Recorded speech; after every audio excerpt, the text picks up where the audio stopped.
Hi, folks. Hello, everyone. Welcome. Good afternoon, good morning, depending on where you are. Thank you so much for joining us for this session. My name is Amanda Click, and I will be moderating today. And I am delighted to welcome Veronica Arellano Douglas, who will be presenting Boundaries as Meeting Places. But before we get started, let's just go over a couple of logistical things. So first of all, the session is being recorded, and captions are available during the session by clicking on the Live CC button at the bottom of your Zoom window. And I want to give a big thank you to Brittany Barnes for providing these captions. It's a really valuable and important service. Throughout the course of the session, please use the Q&A feature for any presentation questions. You can choose to do this anonymously if you prefer. And then we'll have about 10 to 15 minutes for Q&A at the end of the presentation. Right, Veronica? That sound good? Yeah, perfect. And then please use the chat for general comments or technical issues.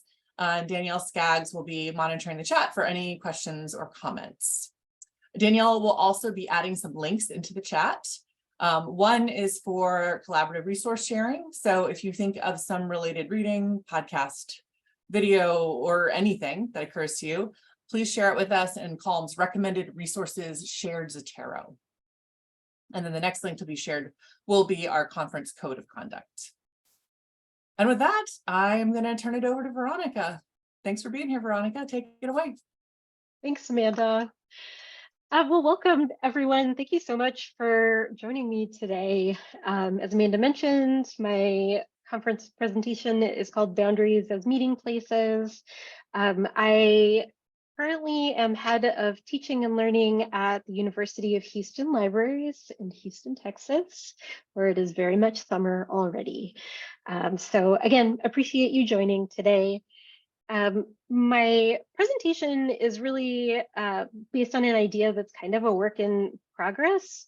I became a manager in 2018, and I'm a new-ish department head. It's been about a year and a half now.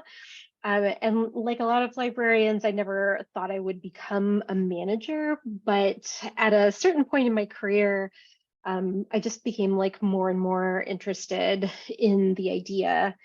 And I've done a lot of learning while doing and still continue to do so.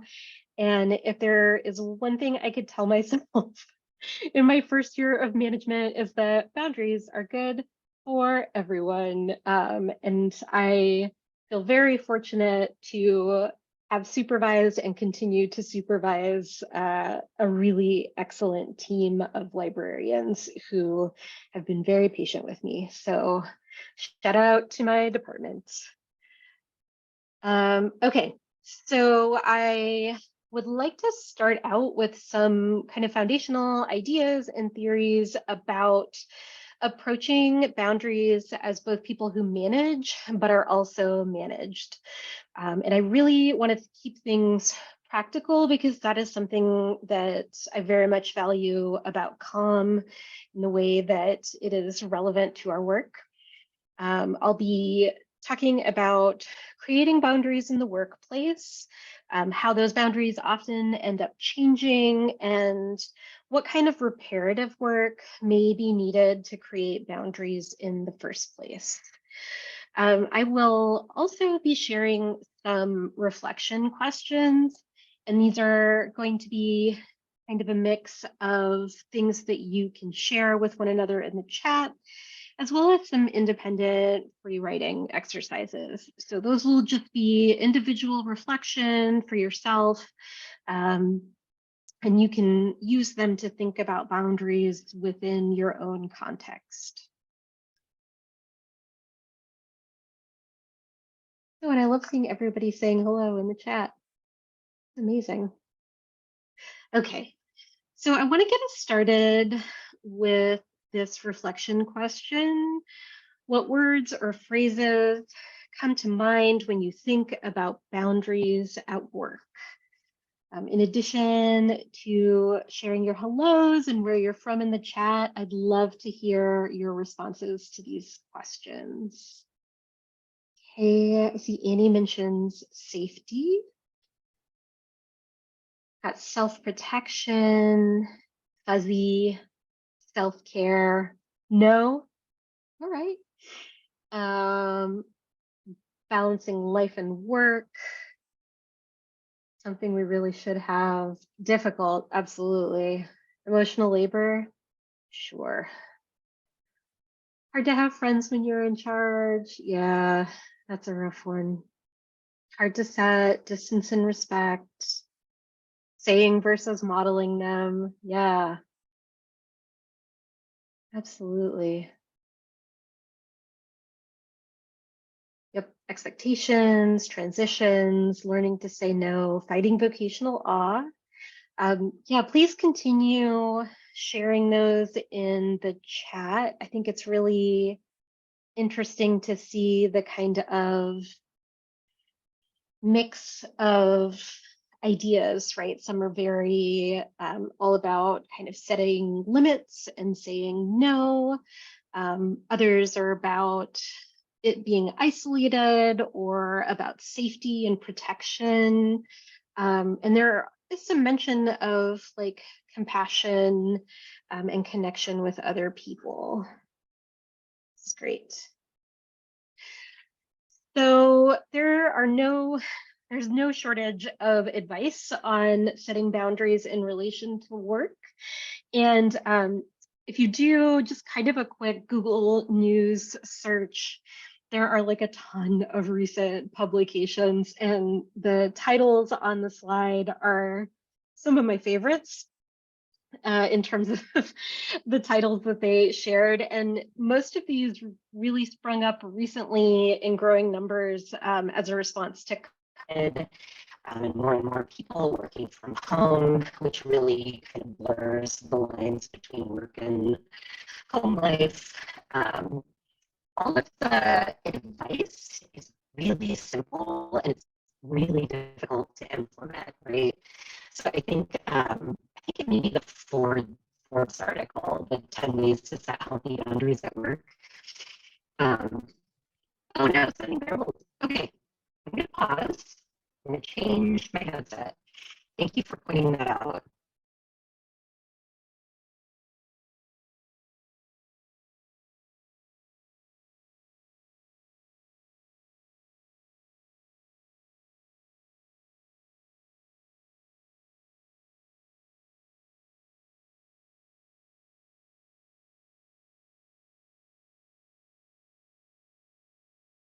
Okay, how's the sound now? That's good. You sound good. Awesome. Yeah, though I think my Bose headphones may not be cooperating anymore. And yes, slides will be available. Thank you for pointing that out. I really appreciate it so that I don't sound like a robot for the whole presentation.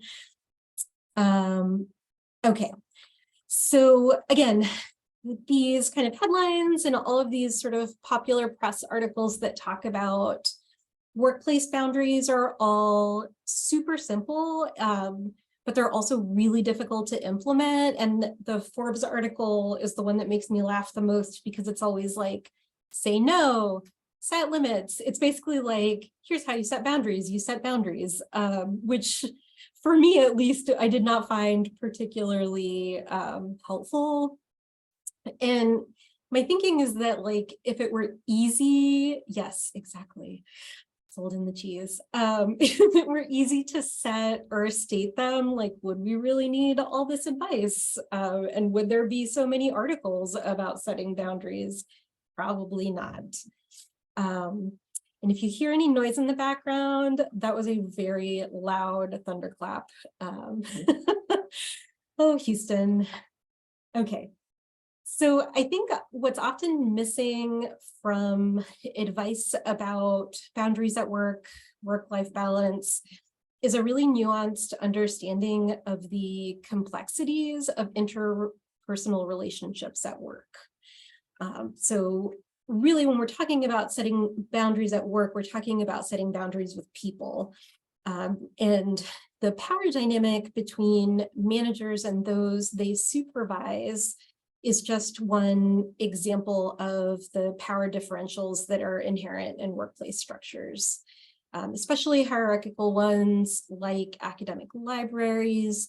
And this hierarchy and power imbalance is what makes setting and sticking to boundaries so complicated. But it's also the kind of reason that we need boundaries in the first place and why they're essential to both like personal and organizational well-being in academic libraries. Okay, so to make sure that we're all on the same page, I want to spend a little time on some ideas that have really informed my approach to boundaries as a manager, but also as a person who has a supervisor. You know, I report to our associate dean for research and student engagement. I'm middle management, so I'm in kind of both of these situations.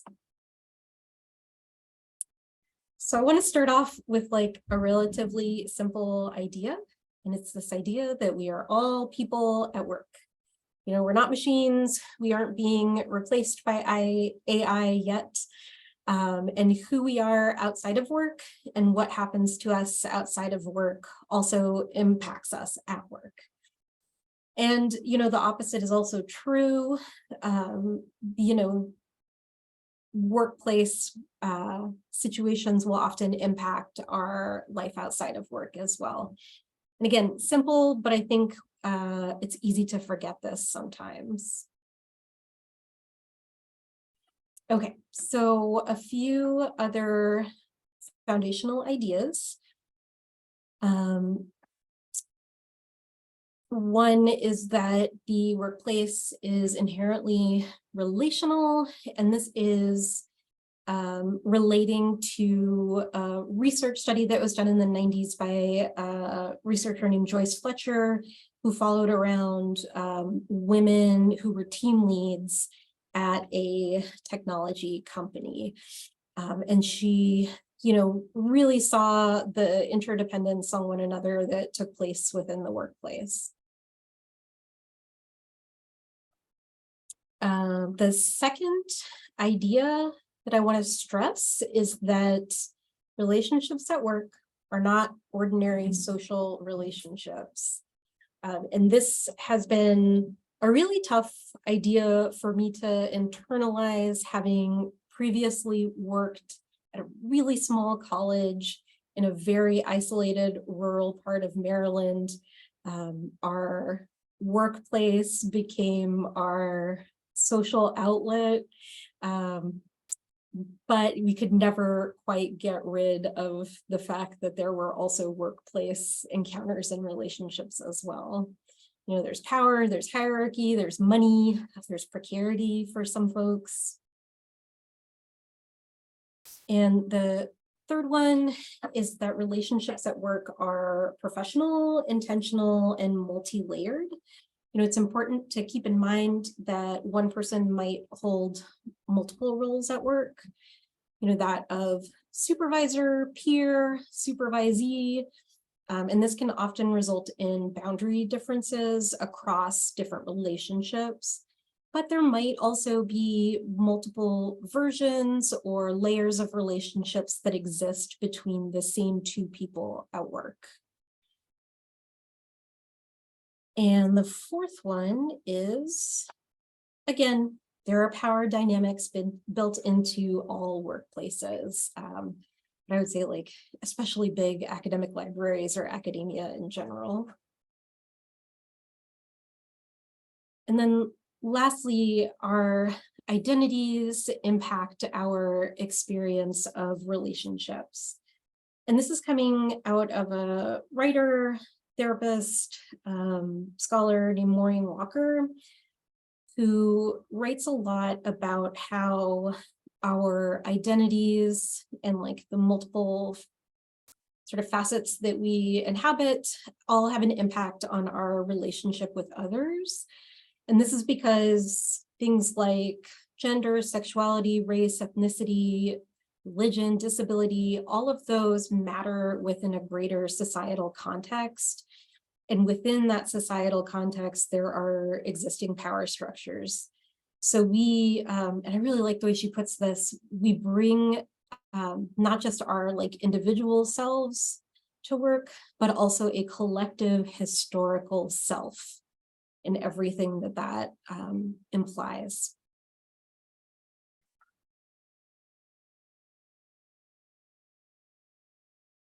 Okay, so with those foundational ideas expressed, I also want to say that my approach to boundaries in the workplace is really informed by relational cultural theory, which is an intersectional feminist model of human development.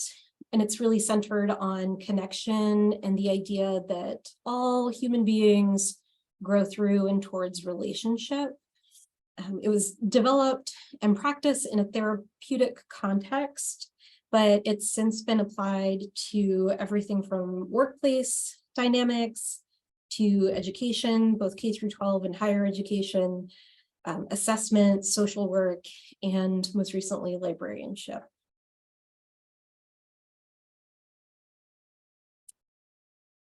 And given its roots in therapy and a therapeutic context, relational cultural theory recognizes the functional importance of boundaries, but it defines boundaries as a means of fostering connection. So a boundary is a place of meeting, learning, differentiation, and exchange rather than a harsh dividing line.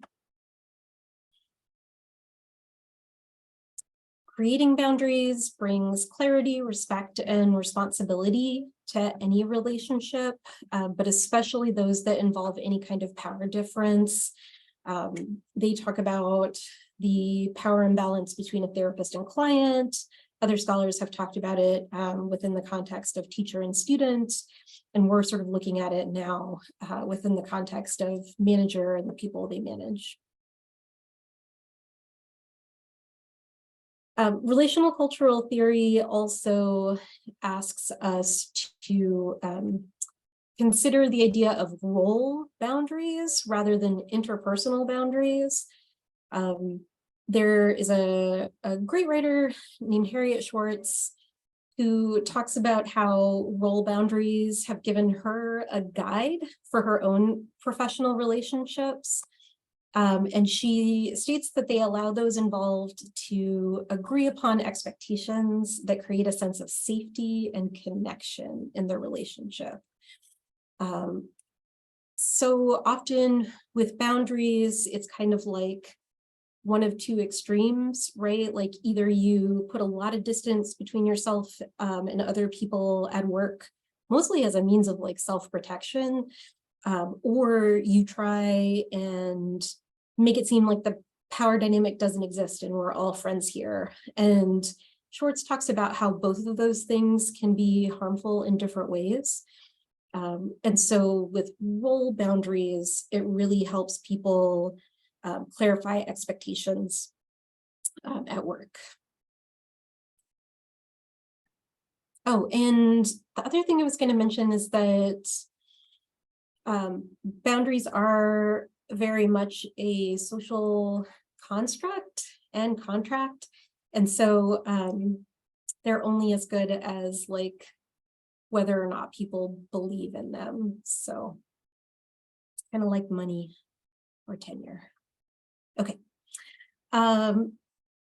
Boundaries in relational cultural theory are created with empathy, mutuality, relational authenticity, which I'll get to in a second, and openness at the core. So when we're talking about authenticity, this is like, I don't know, it's like a word that always scares me personally. But when we're talking about it within RCT, it's not about total disclosure, right? So it's not the whole like bring your whole self to work. Instead, with relational authenticity, it's about like a quality of presence, like you are present with someone, you're listening and attentive to them, and you're available to them and committed to having a good relationship.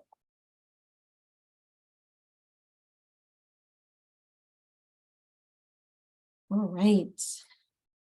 I'm going to pause real quick just to take a sip of water, listen to the storm outside, give people a chance to have some of that information sit with them before we go on.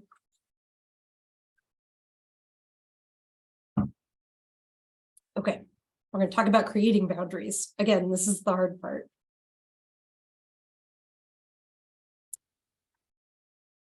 Oh yeah, and please do share questions in the Q&A. I'm happy to chat at the end of this presentation.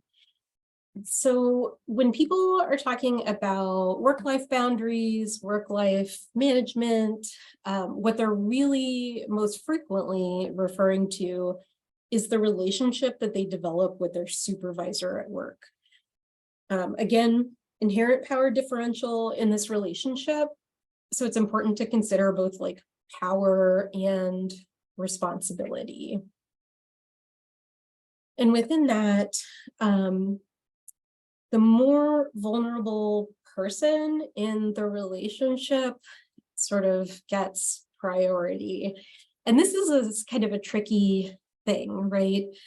Because you would think that in most workplace situations, the more vulnerable person might be the library worker who is being supervised, again, because their supervisor writes their annual reports or is responsible for performance review. However, supervisors who hold one or more marginalized identity may at times be at a disadvantage at work, particularly in workplaces where white supremacy culture goes unchecked. So again, that idea of vulnerability can really go both ways. However, in a good relationship, both people are responsible to one another in addition to themselves. So empathy is also really important when you're crafting boundaries. Lots of definitions of empathy exist out there. But again, kind of going back to relational cultural theory, they describe empathy as not just like reactionary or reflexive action, but as a really complex process. So, you know, you have a strong sense of self, but you also have an appreciation for the other person's sense of self, right? And you consider the needs, wants, and feelings of others. One of the best ways to begin to create boundaries as a manager, I'm actually drawing from Harriet Schwartz. The book she wrote is called Connected Teaching. It's awesome. And her focus was really on reflection, intention, and clarity. And she talked about how reflecting on power, reflexive boundaries, and the assumptions we hold is necessary to co-creating boundaries. So I wanted to kind of adapt her reflection questions for use as a manager. Oh, too far. And these are the questions.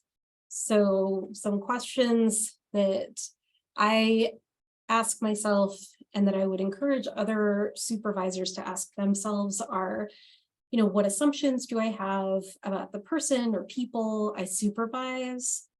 What assumptions do I have about how a supervisor should think and act? And that one was a really tough one for me. What boundaries are these assumptions causing me to reflexively create? So like, what am I creating without even thinking about it?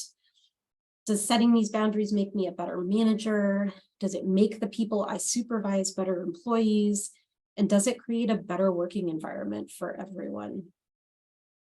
And then lastly, and this is really important, if I change these boundaries, would my self-care be impacted, right? We are no use to others burnt out and unhappy.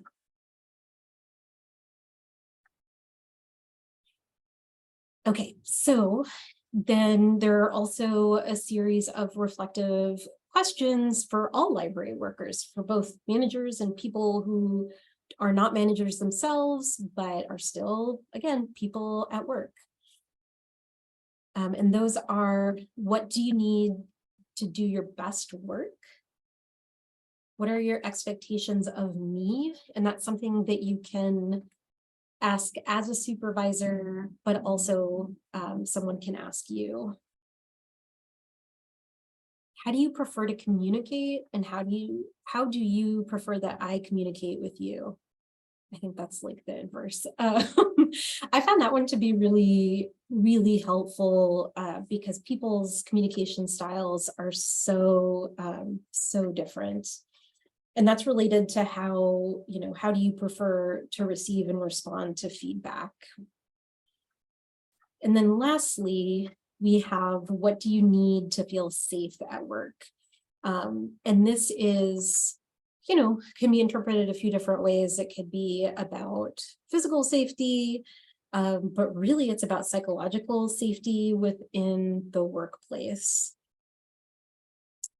And all of these questions, both the previous ones as well as the ones on this slide, what they help you do is like set the parameters of your relationship, like with your supervisor, with the people you supervise. And really what they're trying to do is help people take the time to get to know one another. You can't just like copy and paste the same approach to management with different people because we're all so different in our approach to our work and who we are. So I find this to be really helpful. Okay, so I want to give a minute, just like a quick minute paper, free write reflection. And I'm pulling a few questions from the 2 slides that I just shared. So you can pick one and maybe take a minute to write down what your response to this might be. And I'll pause.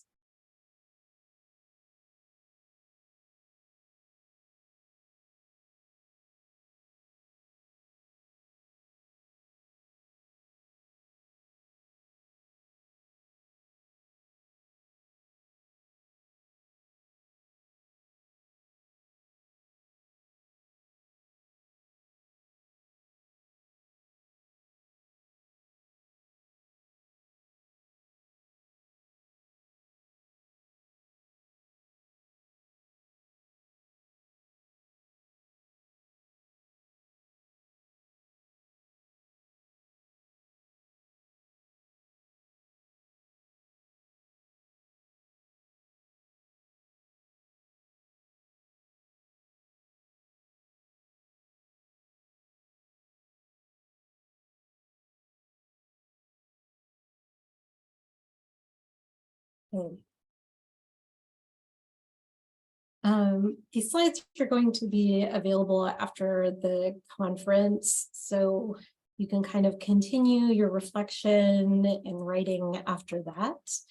But I want to make sure that we talk about boundaries among peers. So it can be really, really helpful to extend that conversation about boundaries to people who work together. And it can really help you as a manager create a growthful, I guess, effective, harmonious workplace. Interpersonal conflict happens all the time, even amongst teams that work together beautifully. But sometimes that conflict, if you don't address it, can really, really tank the team. And so relational cultural theory talks about this idea of like growthful conflict, like conflict that you work through together while listening to each other and kind of coming out on the other side of it. So with peers, it's important for them to facilitate good communication amongst themselves, growthful conflict, and really how to be in right relation to one another. They help individuals determine what they want to disclose or keep private at work. And for this, it's really interesting. There's a few studies that I read that talk about how only when people's identity matches the majority culture of the organization do they feel comfortable bringing their like quote unquote whole self to work. And other people, keep that to themselves because they don't want it to negatively impact their relationships with others or their success at work. So instead of like encouraging this idea of like total honesty, instead it's really important to focus on how a diverse group of people can work well together. And one way to do that is through building a community agreement. It's just a statement of how people in a group want to be in relation to one another. It also talks about kind of how a group will work together. The National Equity Project offers a really great framework for developing community agreements among groups. And it really focuses on developing answers to the questions that you see on the slide. So what do you need from everyone in this team in order to feel safe, supportive, and effective at work? And this, when I use this with my department, we always wanted to keep our kind of mission and purpose in mind. So for us, it was serving students. Community agreements are created and reinforced by group members themselves rather than like an outside authority. So your role, my role as a supervisor in that case is kind of a peer situation as opposed to, an enforcer. And again, just the act of creating the community agreement really gets people to surface their needs, their wants, and the way they communicate with one another.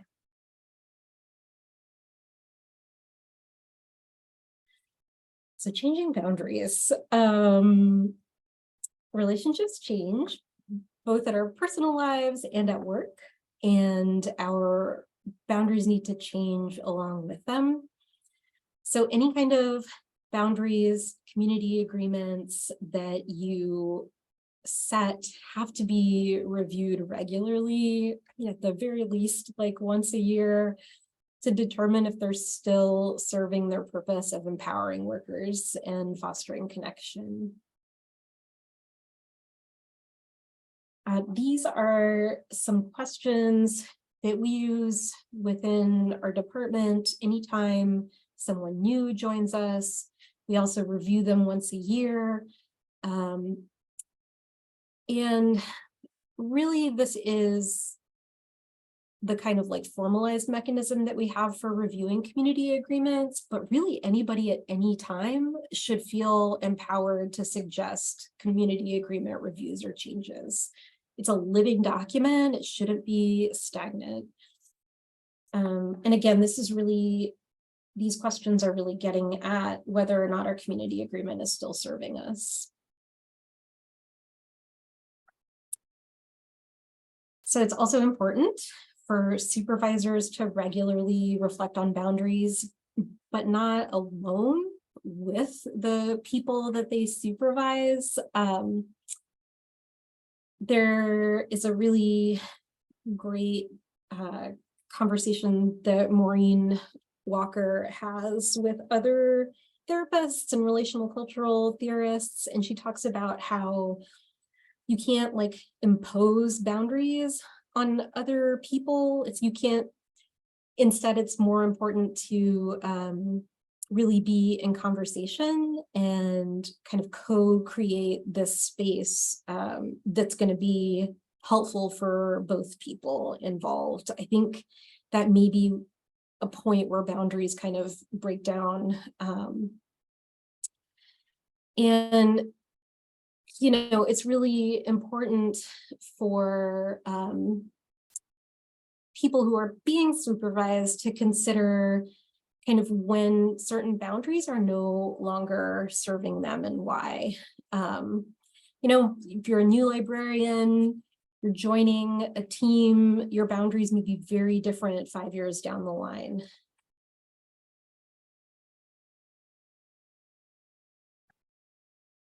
And again, I did want to talk about reparative work. This idea of boundaries coming from relational cultural theory, it really rests on a foundation of mutuality.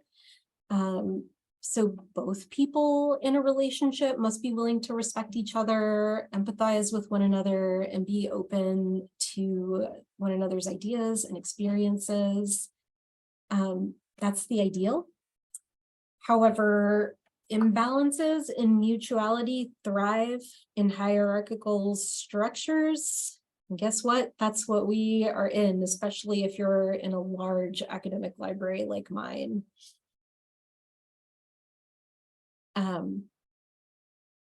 One thing I've read, but also kind of seen in practice, is that there may be a sense of distrust on the part of employees who were previously employed in toxic workplaces. The same is true for managers. Some may enact a kind of like walled off persona as a means of self-protection. And again, that can go both ways. Plus, aspects of our identities also have an impact on the development of mutually empowering boundaries. So it's difficult if library managers and workers can't get past those judgments, because then the creation of boundaries becomes impossible. So how do we get past that, right? Your experience of a bad former workplace is real. Here's where we turn to this idea of what Maureen Walker calls one true thing. And this is about kind of building up from a point where you feel totally disconnected from either the person you supervise or your manager.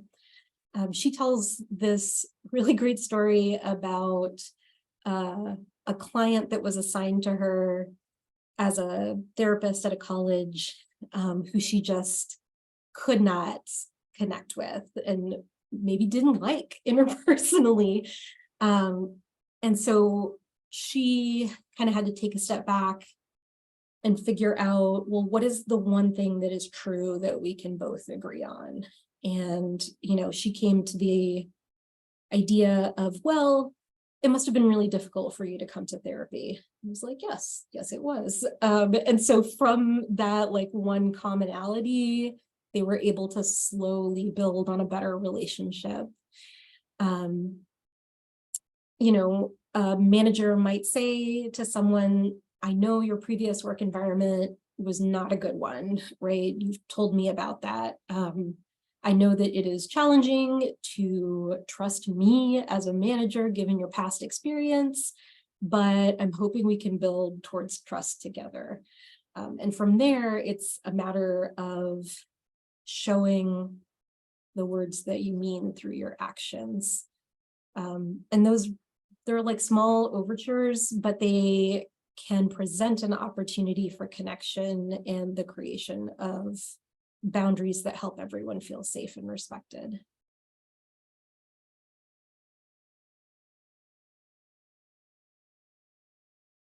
And lastly, I definitely wanted to address this idea of boundaries breaking down. It happens. It just happens. There's no guarantee that things are going to be happy and that no conflict will ever happen in the workplace. And in these moments, it's really important to take what Harriet Schwartz calls a mindful pause, rather than just kind of reacting reflexively. And it's important to consider if in the moment of a boundary breakdown, your reaction will help and repair the boundary, or if it will harm it further, right? If it's going to cause additional harm, it's in everyone's best interest to wait until feelings are not as intense. And some of the things that you can do is have a discussion with the person who may have disregarded or dismissed a boundary. So these are questions like, why was the boundary disregarded? Is it no longer serving the working relationship? It could be that, what you need as a mid-career librarian is no longer what you needed when you were early career. You just never had a chance to have that conversation with your supervisor. Are there workplace needs that are not being met? Is there something a manager can do to make the workplace more effective for the people they supervise? And then lastly, how does this boundary breakdown impact the working relationship? It may be, if it's no longer serving the relationship, that it actually doesn't impact it all that much, or it could be that there's a significant impact to the people involved. But the most important thing to keep in mind is to not ignore a disregarded boundary, especially if we're the type of person who's kind of like conflict avoidant or just wants everybody to get along. It can be really, really easy to not address it. And all that does is fester and cause resentment and make it more difficult for people to be open with one another moving forward.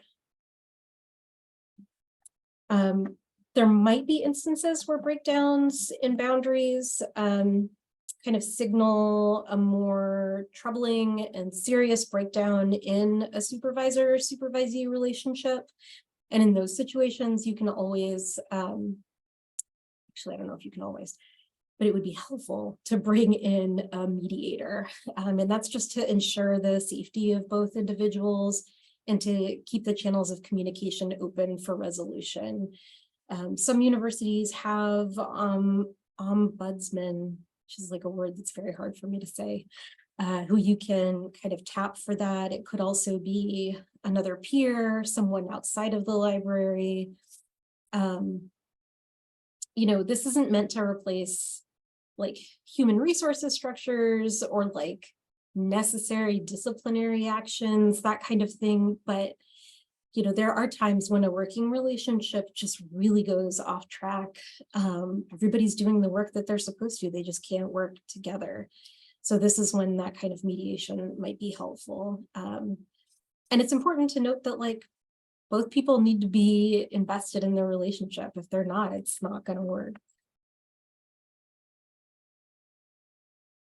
I also didn't want to end on that note, so I threw this slide in because I was like, wow, that's a real downer. I think one thing I want to just reinforce and stress is that boundaries are really about presenting an opportunity for others, right? It's an opportunity to learn from, to learn about, to learn with the people you supervise, your peers, other people in your organization. When we talk about boundaries and when we encourage other people to create them with us, it's a sign that we matter to one another, that we see each other as people, and that we care about one another in a sense of like collective care in the workplace. So I wanted to end on that note. And I am at 3:44, yes. Okay. So I just wanted to say again, thank you. This is me, my contact information. Again, shout out to my team who are awesome and make being a manager really easy. So I think it is time for some questions, right, Amanda?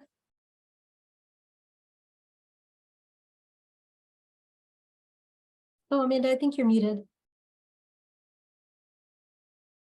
Yes, I am. Thank you. Thank you so much, Veronica. That was really, really interesting. And we have some great questions in here. So let's start with, can you provide any suggestions for a supervisor that recently was just a peer? When employees are friends and suddenly one becomes a supervisor, that can be tough.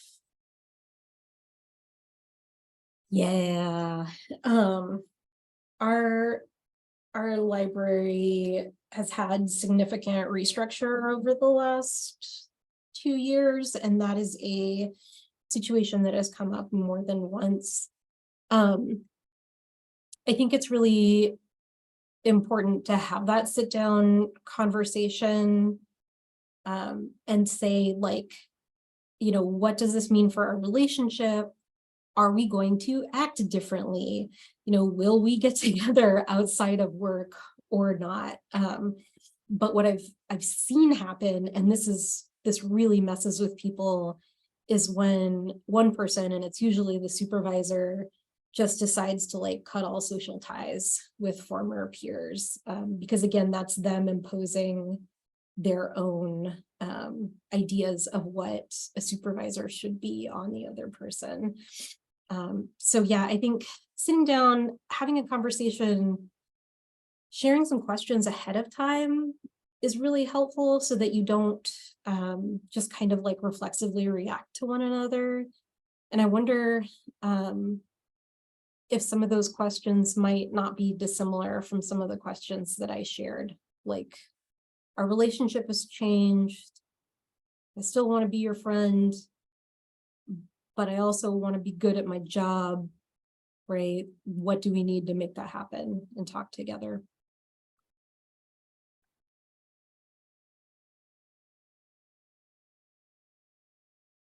Thanks, Veronica. Here's another one. How do you approach supervising employees who openly dismiss the idea of boundaries, or who have never worked in an environment where boundaries are respected? I love the idea of reparative work, but sometimes I feel like I'm not repairing, I'm building from scratch. Yeah. Oh, wow. That's really hard. And right, it sort of stressed it at the end. It's like, it is a two-way street, right? And this is where I think some of the like popular advice really falls short, because it's like, set your boundaries, but it's just like you saying it into the void and nobody is respecting it or caring. Like, if they are not willing to engage at all, then I don't know how you even start. Well, I mean, and I wonder if the conversation to be had with someone who's had that experience at previous workplaces is like, I know that this has not worked for you elsewhere. This is something I do here. It works for me in this team, but it also works for the team. And to talk about some of the benefits that other folks you supervise might have gained from the boundary creation process might be kind of helpful. And even maybe having them start with their peers as opposed to their manager might also feel a little safer if they're coming from a really bad place. Great, let's dive into psychological safety from there.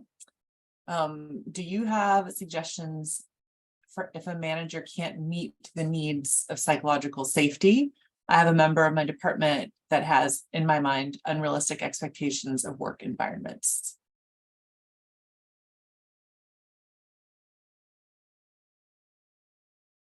I think I have a question in response to this question, which is like,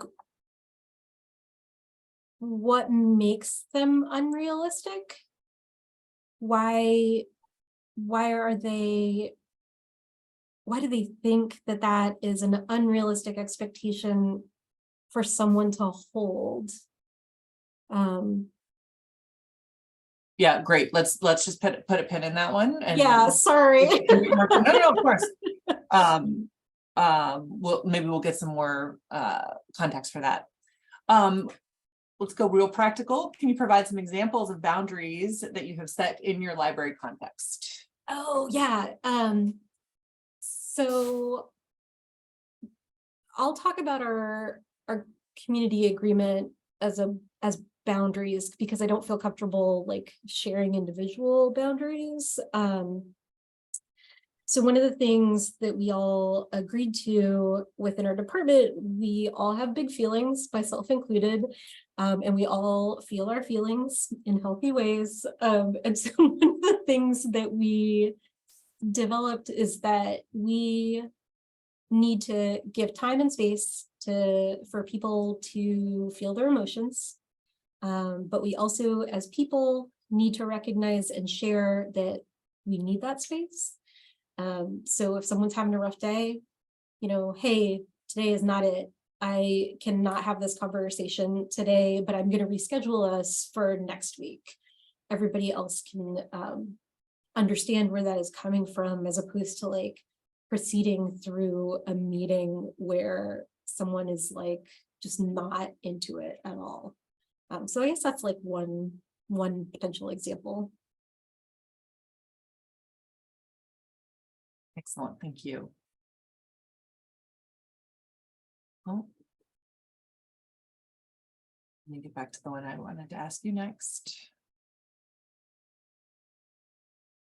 Can we hear more about your differentiation between relational authenticity and bringing your whole self to work? I think it is difficult to draw the distinction for some folks that might bring too much of their whole self to work and expect others to be okay with that. We don't want it. We don't want your whole self. Yeah, I think, again, it's really interesting who and where that like whole self push comes from. I think that with relational authenticity, it's more like, you are getting a sincere and like real piece of me in this moment, right? Like I am here with you, you are here with me. This is us together. I care about our relationship and our interaction, but that doesn't entitle someone to know everything about me. And it doesn't entitle me to know everything about the people I supervise. And I think sometimes the whole self idea is like interpreted as like, well, I can show my personality. And it's like, well, yeah, but you're going to show that like everybody does. You can't hide who you are. But I think what it is like not expecting people to share everything before they're ready. I don't know if that made sense. But that's kind of the way that I think about it. Great, thank you. All right, let's talk about language choices. I've noticed that sometimes the word boundaries can be triggering for some or create defensiveness. Do you think it's important to actually use the word boundaries for clarity with people you manage or that manage you? No, I don't think so. I mean, I think if it's a triggering word for people, why don't you just call it a like working agreement or a working relationship agreement? And that way someone isn't triggered by the idea of a boundary. It's more like, here's how we're going to work together.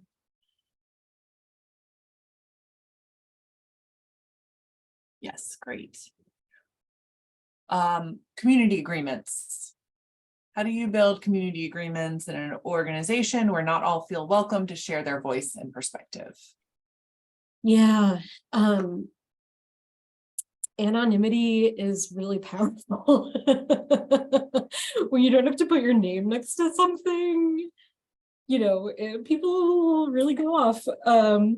We have a small team, but we still thought that the anonymity was important. And so we actually used Google Jamboards, where people could post responses to questions. It's a whole process that I'm happy to like share after this presentation with folks if they want it. And so, we had a lot of anonymous aardvark or other things like that. And nobody had to like own a post, if that made sense. So yeah, anonymity is great.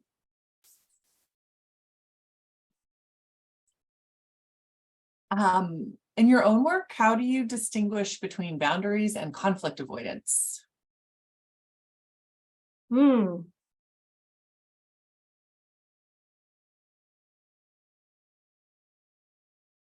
I think, gosh, I am, as I get older, I am increasingly less and less and less conflict avoidant because it never helps to be so. And I think where I feel like I need to step in or have a conversation with someone is if it is impacting my work or the work of others. To me, I think a boundary is about working well with each other. So if that's not happening, you have to address it in a particular way. Oh, I just saw Liz's comment. Thanks, Liz. Yeah, I was just gonna draw your attention to that. So nice. You ready for a few? Yeah, and shout out to my assistant department head, Mia Warren. She and I worked together on that process, so it's good. Couple more, Veronica? Sorry? Couple more?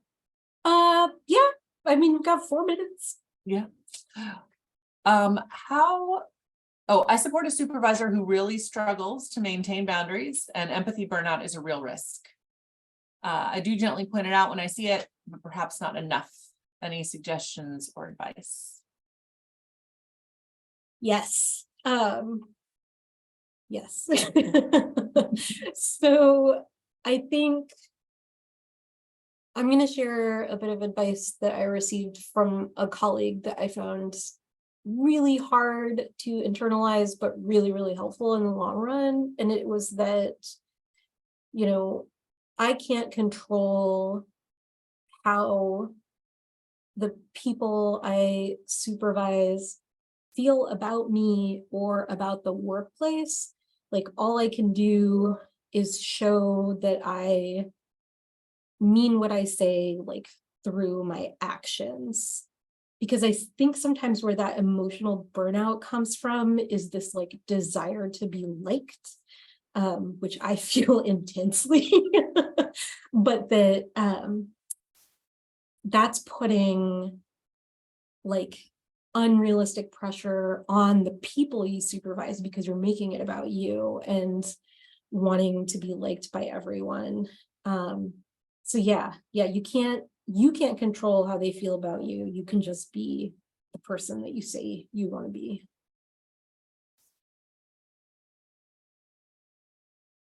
All right, we'll come back to our psychological safety question. And so an example here is that a person who thinks that they are only safe if they're getting their way.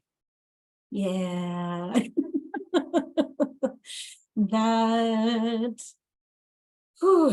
That's a mediated conversation.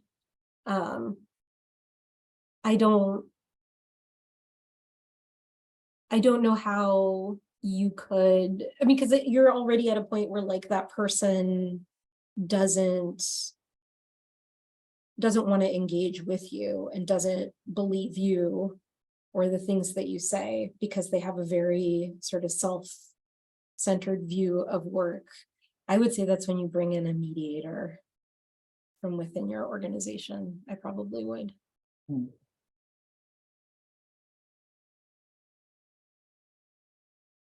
How do you address power imbalance in boundary setting when one worker sets boundaries frequently and they are respected, but it results in a pattern of others often taking on more of the load, particularly when those folks don't feel they can, quote, get away with it? Yeah, that, oh